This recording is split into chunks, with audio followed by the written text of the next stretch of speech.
אתה צריך אותי ביום שבת? ההצגה שלי בשבת.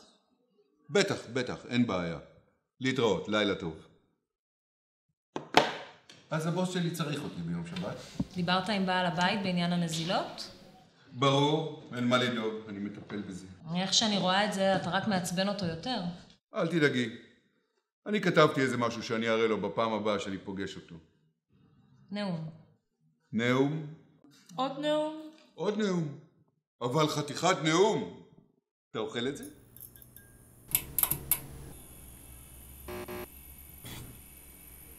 מה קורה עם המנורה? בקושי עובדת, איך אפשר לאכול ככה?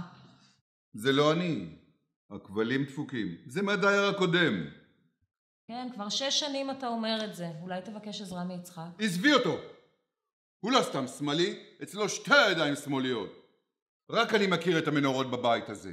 בטח. אז מחר תתקן אותה סוף סוף? בסדר. אבל שמעתם מה היונים האלה עשו הפעם? היונים? הן איום? האיום!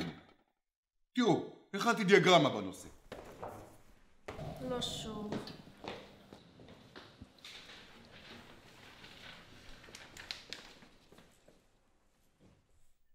אתם רואים? שימו לב. אלה הכנפיים. ככה הן עפות, וככה הן מחרבנות עלינו מלמעלה. זה המקור. זה חלק מסוכן במיוחד. איתו הן מנקרות לך את העיניים. ואת הלשון.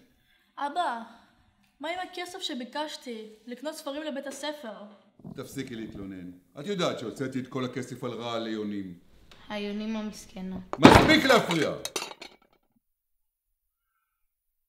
אלה הרגליים. איתן הן שורטות לך את הפנים. אוי, זה שוב השכן. האידיוט הזה. עוד פעם מפריע. מה אכפת לך לוותר על חנייה אחת? גם ככה אין לנו 2 מכוניות. החנייה הזאת שלנו. אני לא מוותר על סנטימטר אחד ממנה, גם אם השכן ידפוק לי את התקרה עוד 100 שנה. ואני אומר לכם באחריות, הוא לא מוכן לשום פשרה. היונים האלה הן האיום האמיתי.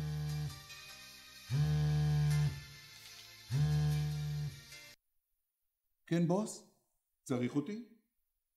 לא, זה בסדר. רק ארוחת ערב. הכל בסדר. אין ספק. כן, ברור. זה הכללה כמובן מאליו. כן, אני מבין. כן, אתה יודע, זה באמת, אני חושב... ברור.